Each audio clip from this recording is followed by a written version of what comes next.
नमस्कार, मैं पंकज प्रसन्न। दोस्तों, आज एक कहानी सुनाने जा रहा हूं। यह कहानी लोकसभा चुनाव 2024 का रुख बदल सकता है। यह कहानी है झूठ की। यह कहानी है फरेब की, फरेब अपने देश के साथ। यह कहानी है अर्ध सत्य की। यह कहानी है जनता से छुपाने की। यह कहानी है इस देश से सबसे बड़े धोखे की। यह कहानी शुरू होती है 26 और 27 फरवरी 2024।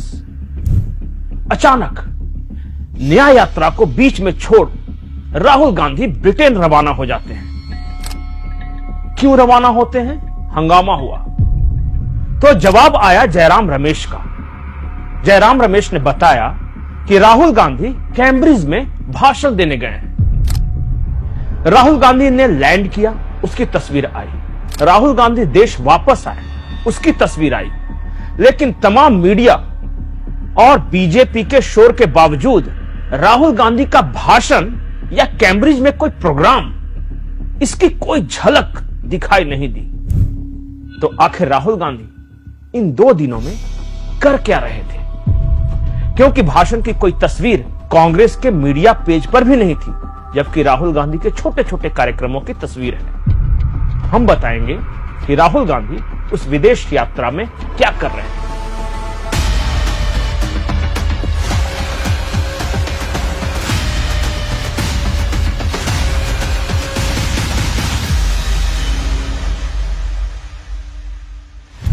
ठीक उसी दौरान यानी 26-27 फरवरी 2024 को ही अलग अलग राज्यों से कुछ युवा नेताओं को लंदन बुलाया गया। उस बैठक में कौन कौन आया, किससे मुलाकात हुई, ये सब आपको बताएंगे। लेकिन उससे पहले कुछ चेहरों को आप पहचान लें। ये चेहरा है रोनिता वर्धन। ये कोई बंगाली है। अब इनका काम बताता हूं। काम है भारत की झुग्गी झोपड़ियों की तस्वीरें गोरों को दिखाकर पैसे कमाना। इनका दावा है कि भारत की झुग्गियों में पर्यावरण नुकसान बहुत हो रहा है और उस पर्यावरण नुकसान को कम करने के लिए काम कर रही है। लिहाजा यहां की गंदी गंदी बस्तियों की तस्वीरें दिखाकर ये देखो भारत कितना गरीब है, वहां के लोग कितने पीछे हैं, भारत इज योर फेल्दी कंट्री, अब हमें पैसा दो, ये कह के गोरों से पैसा लेती है। दूसरा कैरेक्टर जो आपके सामने है, ये है प्रोफेसर दिव्येश आनंद। ये प्रोफेसर साहब कश्मीर की आजादी के लिए आंदोलन करते हैं, फिलिस्तीन का समर्थन करते हैं और इजराइल के झंडों को जलाते हैं। आइडियोलॉजी आप समझ गए होंगे कि किस तरह के प्रोफेसर होंगे, इनकी आइडियोलॉजी क्या होगी। तीसरे कैरेक्टर तेजविंदर सिंह शेकोन। यह लंदन का मशहूर शराब कारोबारी है। इस तेजविंदर सिंह शेकोन के बारे में कई राज हम आज खोलने वाले हैं, इंतजार कीजिए। लेकिन उससे आगे एक और कैरेक्टर से मिलिए, गजेंद्र सिंह राठौड़। भारत में प्रतिबंधित दवाओं, ड्रग्स और सीमा पार तस्करी का सबसे बड़ा खिलाड़ी। ये 4 कैरेक्टर अगर आपको याद हो गए तो कहानी आगे शुरू करते हैं। कहानी राहुल गांधी के लंदन दौरे के पर्दे के पीछे की है। इन चेहरों को गौर से देखिए। ये सारे युवा नेता लंदन बुलाए गए हैं ठीक उसी वक्त जिस वक्त लंदन में राहुल गांधी मौजूद है। और इनमें से एक चेहरा आप तुरंत पहचान गए होंगे। ये चेहरा है राजस्थान के युवा नेता रविंद्र सिंह भाटी का। इतनी बड़ी न्याय यात्रा को छोड़कर राहुल गांधी ब्रिटेन पहुंचे और ठीक उसी वक्त करीब 1 दर्जन युवा नेता ब्रिटेन पहुंचे। आखिर राज क्या है? जो लोग रविंद्र सिंह भाटी को नहीं जानते हैं उनके लिए मैं बता देता हूं।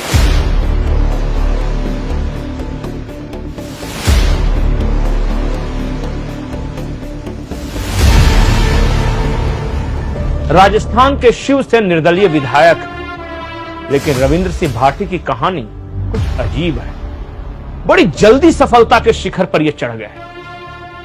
फट से छात्र संघ के अध्यक्ष बने, फिर तुरंत विधायक और अब जैसलमेर बाड़मेर सीट से निर्दलीय सांसदी का चुनाव लड़ रहे हैं। एमपी बनना चाहते हैं। महज 26 साल की उम्र, जिसकी रफ्तार बहुत तेज हो, उसके बारे में पड़ताल सावधानी से करनी चाहिए। बेहद कम समय में पैसा और सफलता का शिखर चूमता एक नौजवान Ravindra Singh Bhati social media campaign के मामले में शुरुआती दिनों को केजरीवाल की तरह छा गया। कैंपेन में करोड़ों रुपए लगाए जा रहे हैं। ठीक उसी वक्त मेरे दिमाग में खटका कि आखिर इतने पैसे 26 साल के एक नौजवान के पास आ कहां से रहे? क्या लोगों का चंदा है या राज कुछ और है? जवाब हम देंगे।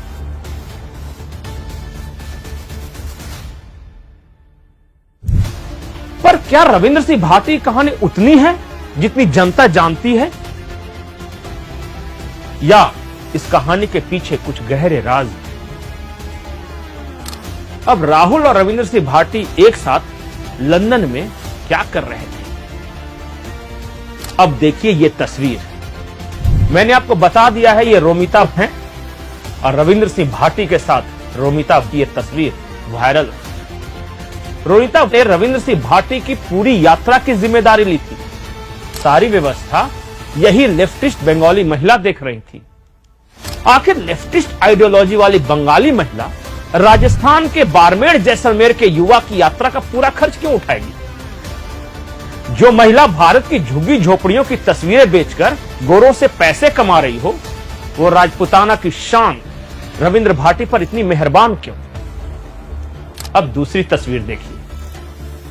उसी दौरे के दौरान भाटी और राहुल गांधी दोनों ने प्रोफेसर दिव्येश आनंद से मुलाकात की। मैंने आपको बताया, दिव्येश आनंद कश्मीर की आजादी की मांग करने वाला प्रोफेसर, फिलिस्तीन का समर्थन करने वाला प्रोफेसर, भारत सरकार को फांसीवादी और तानाशाह कहने वाला प्रोफेसर, भारत के खिलाफ विदेशों में नैरेटिव फैलाने वाला प्रोफेसर। आखिर दिव्येश आनंद रविंद्र सिंह भाटी के साथ क्या कर रहा है? आखिर महान देशभक्त रविंद्र सिंह भाटी ने देशद्रोही प्रोफेसर से मुलाकात क्यों की, वो भी किसी विदेशी धरती पर? जवाब देंगे, लेकिन उससे पहले तीसरी तस्वीर देखिए। अब इनसे मिलिए। ये है तेजिंदर सिंह शेकोन। ये शराब कारोबारी है। मैंने बताया शराब कारोबारी तेजिंदर सिंह शेकोन पर भारत में खालिस्तान आंदोलन को फाइनेंस करने का आरोप है। ये किसान आंदोलन के दौरान मोदी और अमित शाह की तस्वीरें लगाकर अनाप शनाप बोल रहे थे। ये झूठा नैरेटिव फैला रहे थे। राकेश टिकैत के पोस्ट को रीट्वीट कर रहे थे। ऐसे खालिस्तानी समर्थक लंदन के शराब कारोबारी से रविंद्र भाटी ठीक उसी वक्त क्यों मुलाकात कर रहे थे जब राहुल गांधी मौजूद हो और जब भारत में दूसरे किसान आंदोलन यानी किसान आंदोलन पार्ट 2 की प्लानिंग हो रही थी? उस वक्त रविंद्र सिंह भाटी इस खालिस्तानी के साथ क्या कर रहे थे? आप समझ रहे हैं? अगर आपकी आंखें अब भी नहीं खुल रही तो इन तस्वीरों को गौर से देखिए। ये हैं सुरेंद्र सिंह भाटी, बाड़मेर जैसलमेर के हजारों लोगों की गाढ़ी कमाई लूटने वाला सुरेंद्र सिंह भाटी। सुरेंद्र भाटी साई कृपा क्रेडिट कोऑपरेटिव सोसाइटी चलाता था। इसके क्रेडिट सोसाइटी में हजारों लोगों ने अपने खून पसीने की कमाई जमा की। किसने 1000 रुपए जमा किए, किसने 2000, किसने 5000, 10,000। अचानक 2015 में एक एक कर इसने उस पूरे इलाके से अपने दफ्तर बंद करने शुरू कर दिए। करीब 100 करोड़ से अधिक की धोखाधड़ी करने वाले सुरेंद्र भाटी के खिलाफ 115 से अधिक मामले दर्ज थे।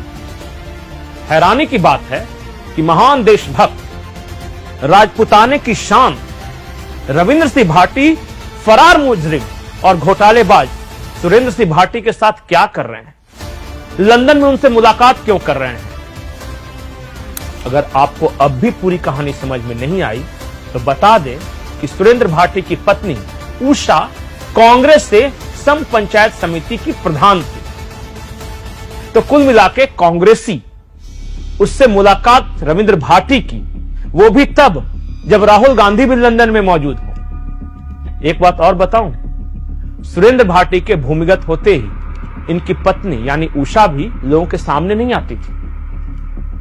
2013 से 18 के बीच जब राजस्थान में बीजेपी की सरकार थी, तब ये भूमिगत हो गए थे, यानी सुरेंद्र भाटी भूमिगत हो गए थे, फरार। और जब 2018 में वापस कांग्रेस की सरकार आई, तब इन्होंने एक एक कर अपने खिलाफ मुकदमे बंद कराने शुरू कर दिए। पावर, पैसा। कहते हैं, आरोप है कि सुरेंद्र भाटी ने घोटाले के पैसों से दुबई और मुंबई के पॉश इलाकों में संपत्तियां खरीदी। मुंबई में अपने नाम से इलेक्ट्रॉनिक डेवलपमेंट कंपनी बनाई, जिसमें 1 करोड़ 16 लाख रुपए से अधिक का निवेश किया। बाकी संपत्ति अपने रिश्तेदारों के नाम पे खरीदी। आखिर ऐसे 420 घोटालेबाज से रविंद्र भाटी के इतने गहरे संबंध क्यों हैं? और क्या यह सच नहीं कि मुंबई में चंदा वसूलने जब रविंद्र सिंह भाटी गए तो इसी सुरेंद्र भाटी ने उनका समर्थन किया था, सपोर्ट, कि भाई वहां जाओ, वहां से पैसे उठा लो और राजस्थान में नैरेटिव फैलो। अब इस कहानी का सारांश।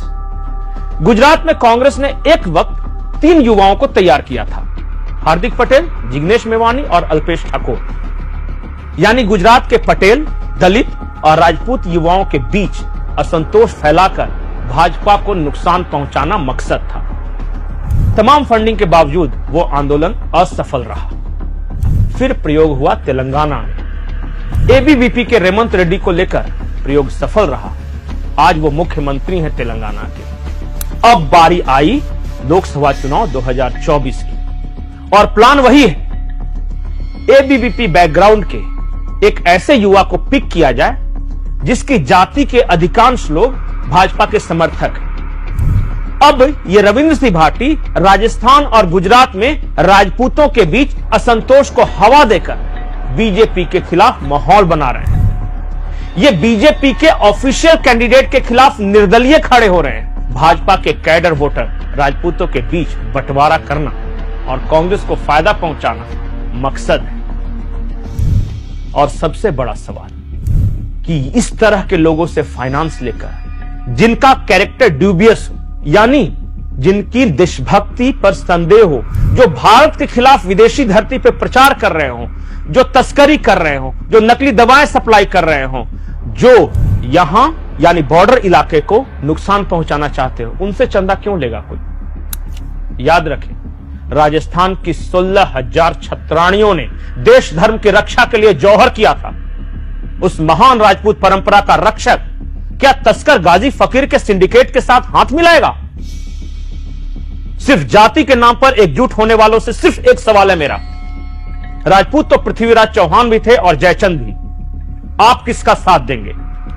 देशद्रोहियों से हाथ मिलाने वालों के साथ या महान पृथ्वीराज चौहान की परंपरा का साथ देने वालों के साथ? हमने चंद सबूत दिए हैं। आप कमेंट सेक्शन में जवाब दो कि क्या फंडिंग के लिए इस तरह के देशद्रोही से हाथ मिलाना राजपूताना की शान है या फिर जनता को उस पर धिक्कार करना चाहिए?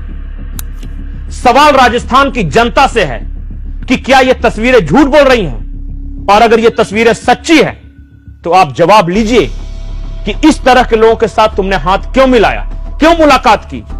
कहीं तुम कांग्रेस के डर्टी ट्रिक्स डिपार्टमेंट के हाथों खेल तो नहीं रहे? जवाब जरूर मांगना चाहिए। नमस्कार।